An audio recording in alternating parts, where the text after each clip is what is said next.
Muito bem-vindos ao canal No Tempo Antigo. Agora veremos fotos do Porto de Santos e suas obras, publicadas em um álbum chamado Santos e a Companhia das Docas, no ano de 1904. Nele podem ser vistos fotos de locomotivas, navios, guindastes e ampliação do cais do porto, com uso de pedras retiradas da Pedreira Jabaquara, em Santos. Me acompanhe nesta viagem ao passado da história paulista, e antes de começar, para ajudar na divulgação do conteúdo, inscreva-se no canal e deixe seu feedback nos comentários. O Porto de Santos começou bem antes dos primeiros 260 metros inaugurados pela Companhia Docas de Santos, em 1892. Surgiu como Porto de São Vicente, atendendo aos interesses do degredado judeu mestre Cosme Fernandes, também conhecido como Bacharel, um personagem pouco conhecido da história brasileira. Abandonado à sua própria sorte em Cananéia, possivelmente meses antes do descobrimento do Brasil por Cabral, o Bacharel escolheu São Vicente para viver nos primeiros anos do século XVI. Lá, criou o seu Porto dos Escravos, como a vila era conhecida na Europa, comercializando índios e mercadorias com portugueses e espanhóis. Isso até a chegada de Martim Afonso de Souza, em 1532, responsável pela fundação oficial de São Vicente. Atrás daquele primeiro porto, iam surgindo povoados que, mais tarde, se transformariam em cidade.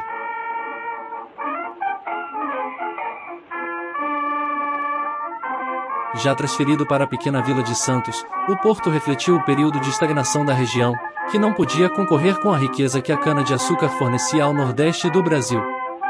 A falta de perspectivas fez muitos habitantes procurarem outros locais para viver. Com a descoberta de jazidas no interior da colônia, o porto ganhou sua fatia de prosperidade, melhorando a economia da região.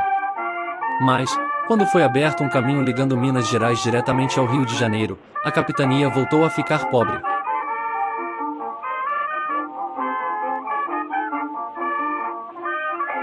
No século XVIII, com a decadência da economia paulista, os navios europeus não viam razão para aparecer por aqui. A situação em Santos só não foi pior graças ao sal proibido de ser explorado no Brasil, o produto era trazido pelos portugueses. Os paulistas precisavam, então, buscá-lo no porto, e com isso, ajudavam a sustentar o comércio da região.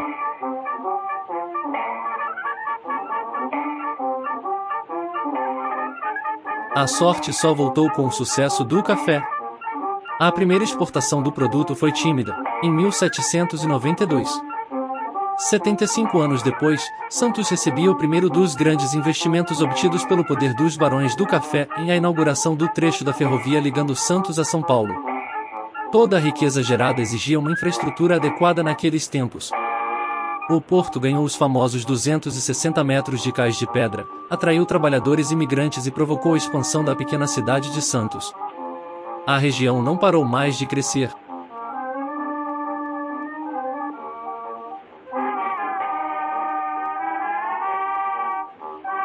Com a chegada do navio inglês Nasmyth, a 2 de fevereiro de 1892, o Porto de Santos teve inaugurado o primeiro trecho de cais acostável, com 260 metros, tornando-se notícia mundial. Já no início do novo século, 1909, o Times, de Londres, informava aos importadores europeus, especialmente de café, que o cais santista tinha 4.800 metros de extensão, permitindo a atracação de mais navios simultaneamente. Foi a partir daí que o porto iniciou seu desenvolvimento, com a oferta de cargas e a construção dos primeiros armazéns.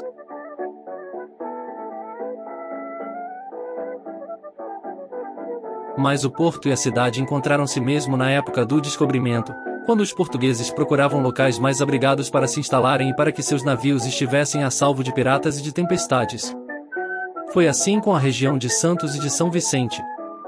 Porto e cidade se confundiram entre si desde os primórdios da vila fundada por Brás Cubas, que logo no início do século ganhou uma estátua junto ao porto e ao prédio da alfândega, e onde existiu a igreja matriz e se estabeleciam todas as casas comerciais de então. No início, as naus ancoravam no antigo Porto de São Vicente, na ponta da praia, na altura de onde hoje fica o Museu de Pesca. De lá, as cargas seguiam por terra até o povoado de São Vicente. Mais tarde, Brás Cubas, que viera de Portugal com Martim Afonso de Souza, resolveu mudar o ancoradouro para um lugar mais protegido.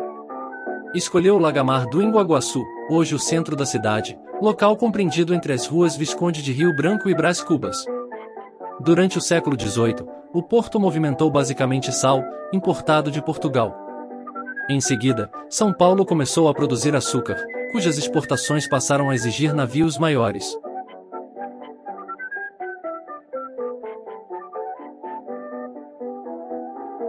Tornou-se então indispensável a construção de trapiches. No início do século XIX, segundo Ana Lúcia Duarte Lana, em uma cidade na transição, Santos de 1870 a 1913, os terrenos que davam à beira-mar tinham sido desprezados, mas passaram a ser objeto de intensas disputas, entre os que ali pretendiam construir seus trapiches.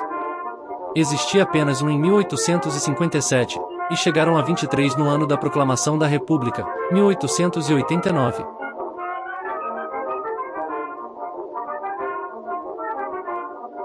Por cerca de 80 anos os trapiches predominaram na paisagem do estuário.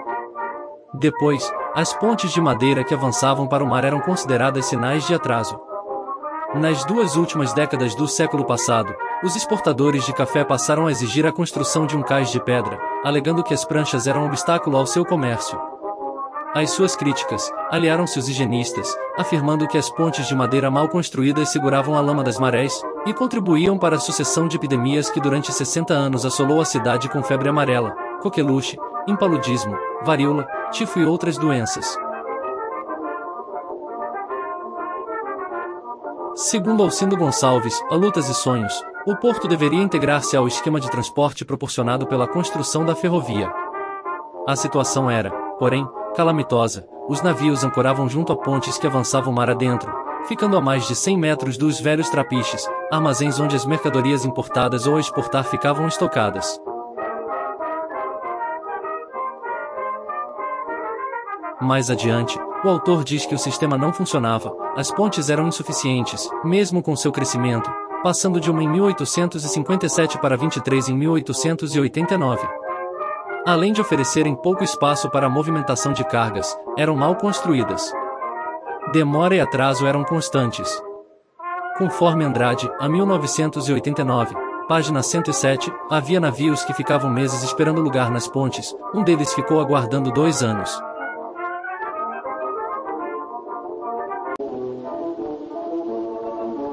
Em meados de 1894, o cais já possuía cerca de 1.000 metros, da alfândega até a altura da estação da São Paulo Railway, cujos trilhos penetravam ao longo do cais. De 1895 a 1898, construiu-se a faixa portuária que da alfândega ia até o cais do Armazém 10, representando pouco menos de 2.000 metros.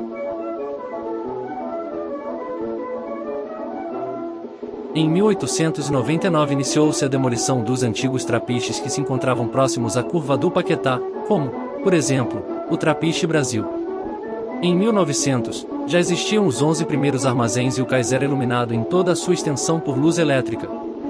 Na área de Outeirinhos, a companhia Docas havia criado um enorme depósito, para 5.000 toneladas de carvão, com uma ponte de desembarque, em 2 pavimentos, com trilhos e guindastes a vapor.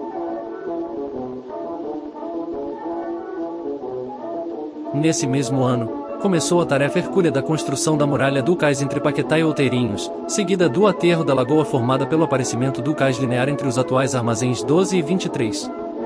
Seja para o aterro, seja para a muralha, foi utilizado o material proveniente do desmonte dos Outeirinhos e da pedreira de Jabaquara. Em dezembro de 1909, foi assentado o último grande bloco, com a presença de convidados e autoridades que percorreram toda a extensão do cais, ou seja, 4.726 metros, subdivididos em 2.200 metros, do Valongo ao Paquetá, e 2.526 metros, do Paquetá a Outeirinhos.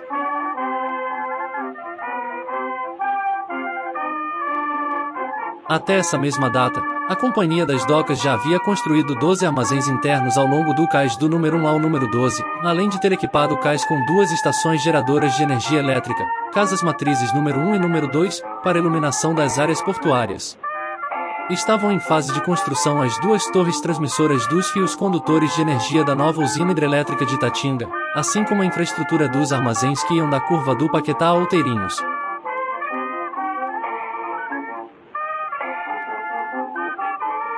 Em pleno auge das atividades portuárias do primeiro e segundo período da Companhia Docas, falecia, em 10 de março de 1912, Eduardo Palassin-Guinle, um dos seus fundadores.